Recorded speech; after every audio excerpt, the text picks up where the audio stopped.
আজকে সারা পৃথিবী থেকে আমাদের বিশেষ করে ভারতবর্ষের মাটির ঐতিহ্যবাহী জিনিসগুলি আমাদের হাতছাড়া হয়ে যাচ্ছে। হাতছাড়া হয়ে যাচ্ছে না? হাতছাড়া হয়ে যাচ্ছে। বাবরি মসজিদটা গেল, এরপরে বলছে তাজমহলটা যাবে শুনছি, তারপরে আর একটা যাবে, কুতুব মিনারটা যাবে। এইভাবে দেখবেন আস্তে আস্তে আস্তে আস্তে আস্তে সব হাতছাড়া হয়ে যাচ্ছে। কারণ একটা, শুধু আমরা এই জিনিসটাকে ভক্তি শ্রদ্ধা এবং এর কথা মতো চলি না, তাই। তার মানে উপর মহলে জেনে গেছে এরা আর হযরত ওমর আর উসমান আলী এদের মতো মুসলমান নয়, এরা এখন নরমাল মুসলমান। ওই জন্য তারাও বড় সুযোগ নিয়েছে। আল্লাহ তুমি আমাদের কোরআনের প্রতি ভালোবাসা মোহাব্বত আরো বেশি বাড়িয়ে দাও, আমিন আমিন। আমি পবিত্র আল কোরআনের যে আয়াত তেলাওয়াত করেছি, এই আয়াত নিয়ে এবার একটু আলোচনা করার চেষ্টা করছি বিক্ষিপ্ত ভাবে। গত বছরে এসেছিলাম, ইসলামে নারীর মর্যাদা নিয়ে বক্তব্য রেখেছিলাম, এটা আমার মনে আছে আজও। আর আজকে একটা অন্য বিষয় আলোচনা করছি। সর্বপ্রথম আপনাদের জিজ্ঞেস করে নিই, আপনারা উত্তরটা ভালো করে দেবেন, তাহলে আমার বক্তব্য আগাতে সুবিধা হবে। এক, পৃথিবীতে যে কাজই করুক না কেন, তার প্রত্যেক কাজের পিছনে উদ্দেশ্য থাকে কি থাকে না? থাকে, থাকে। উদ্দেশ্য ছাড়া যদি কেউ কোনো কাজ করে, তাকে মানুষ কি বলে? পাগল, তাই না? পাগল। আমি এখানে এলাম, আপনি আমাকে এক গ্লাস পানি দিলেন, আমি পানিটা পান করলাম। আপনি এই উদ্দেশ্যে পানিটা আমাকে দিলেন যে একজন মুসাফির মানুষ, একজন আলেম মানুষ, একজন বক্তা মানুষ, অনেক দূরের মেহমান, এক গ্লাস যদি পানি পান করাই, অন্তত পক্ষে আমার দুটো নেকি তো পাবে, দুটো তো নেকি হবে আমার। এই উদ্দেশ্য থাকে না? থাকে।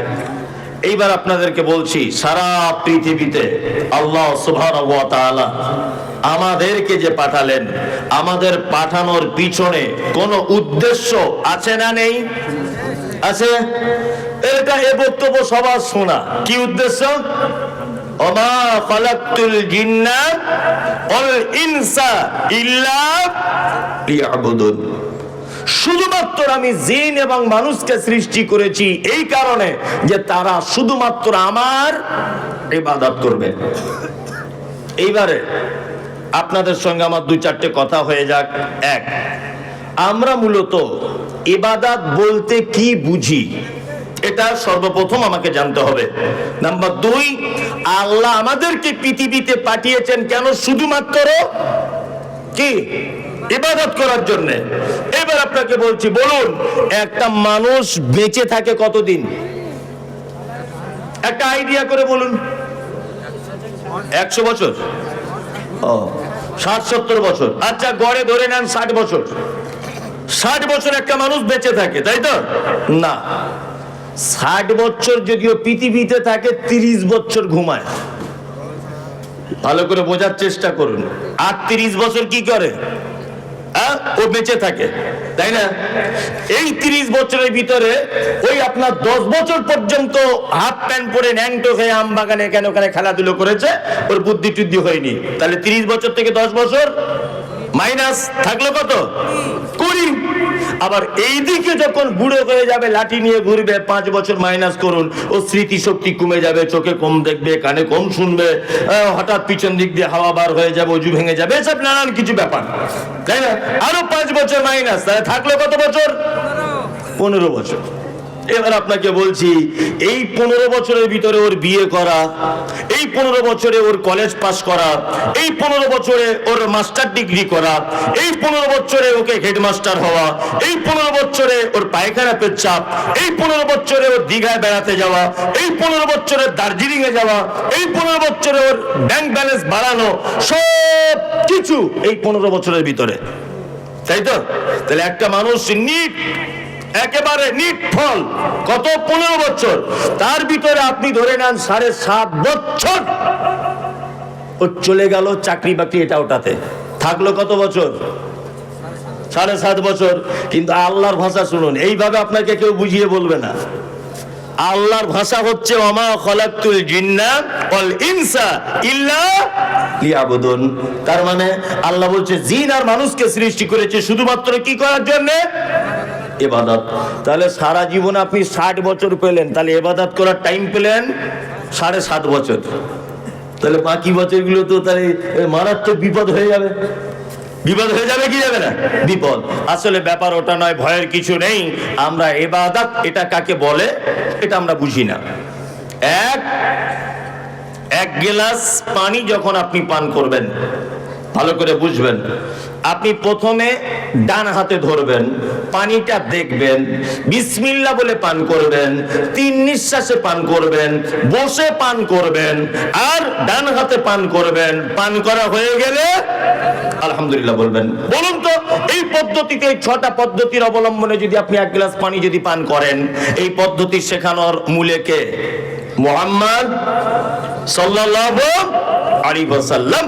তার মানে বোঝা যাচ্ছে যে আপনি যদি 1 গ্লাস পানিটাও মুহাম্মদ সাল্লাল্লাহু আলাইহি ওয়াসাল্লামের পদ্ধতিতে যদি পান করেন, তাহলে সেটা ইবাদত। 2, আপনাকে বলেছি 30 বছর আপনি ঘুমিয়েছেন, এই 30 বছর ঘুম হবে না, ইবাদত হয়ে যাবে। শুধু আপনি সিস্টেম চেঞ্জ করে দেন। এশার নামাজ পড়ে ঘুমিয়ে যাবেন, যখন ঘুমাবেন ডান করোটে ঘুমাবেন, ঘুমের ঘরে যে করো ঢন হন ওটা আলাদা ব্যাপার। যখন আপনি শুতে যাবেন তখন এই দোয়াটা পড়বেন, আল্লাহুম্মা বিইসমিকা আমুতু ওয়া আহইয়া, এই দোয়াটা আপনি বলবেন। আর যদি আপনি মনে করেন যে আমার মালটা রাতের বেলা সিকিউরিটি দিয়ে রাখবো, আমার মাল, আমার সম্পদ, আমার গরু, আমার ছাগল, এগুলো আমি আল্লাহর জিম্মেদারিতে দিয়ে দিব, তাহলে আপনি এইটা পড়বেন, আল্লাহু লা ইলাহা ইল্লা হুয়াল হাইয়ুল কাইয়্যুম লা তাখুযুহু সিনাতুন ওয়ালা নাওম। যে আয়াতুল কুরসি যেটা আছে, এটা আপনি পাঠ করলেন। তারপরে যদি মনে মনে ভাবেন রাতে আমার ভয় ভয় লাগে, মুআব্বিজাতাইন, কুল হুয়াল্লাহু আহাদ, কুল আউযু বিরাব্বিন নাস, কুল আউযু বিরাব্বিল ফালাক, কুল ইয়া আইয়ুহাল কাফিরুন, আপনি এইগুলো পড়ে হাতে ফুঁক দিয়ে সারা শরীরে বুলিয়ে নেন। তারপরে যদি ঘুমের ঘরে মনে করেন কোনো খারাপ স্বপ্ন দেখছেন, তাড়াতাড়ি করে উঠে বাম দিকে থু থু থু 3 বার করে দেন, আবার ঘুমিয়ে যান। ঘুম থেকে ওঠার সময়তে সর্বপ্রথম উঠে আপনি আপনার কোনো জিনিসে ছোঁয়ার আগে, কোনো জিনিস করার আগে, কোনো কিছু খাওয়ার আগে আপনার হাতটা কবজি পর্যন্ত ধৌত করে নেন। কারণ আপনার রাতের বেলা হাত কোন জায়গায় ঢুকে বসেছিল এটা তো আপনি জানেন না। হয়তো ভিতরে হাত দিয়ে চুলকে দিয়েছেন, হয়তো হতে পারে, আপনি তো জানেন না। ওই জন্য মুহাম্মদ সাল্লাল্লাহু আলাইহি ওয়াসাল্লাম বলেছেন, আগে তুমি উঠে তোমার হাতটা কবজি পর্যন্ত ধোও, তারপরে ফজরের সালাত আদায় করো। আর হাত ধোয়ার আগে তুমি যখন উঠে এরকম যখন করছো, সাথে সাথে দোয়া পড়ে দাও, কি আলহামদুলিল্লাহিল্লাযী আহইয়ানা বা'দা মা আমাতানা ওয়া ইলাইহিন নুশুর। এই দোয়াটা বলে নেন যতক্ষণ পর্যন্ত আপনি ঘুমালেন। এই পদ্ধতিটা যদি আপনি মেনে ঘুমাতে পারেন, তাহলে আপনার ঘুমটাও ইবাদত। বুঝাতে পেরেছি তাহলে ইবাদত কি?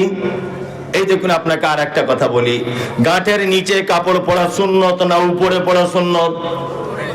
উপরে পড়া সুন্নত।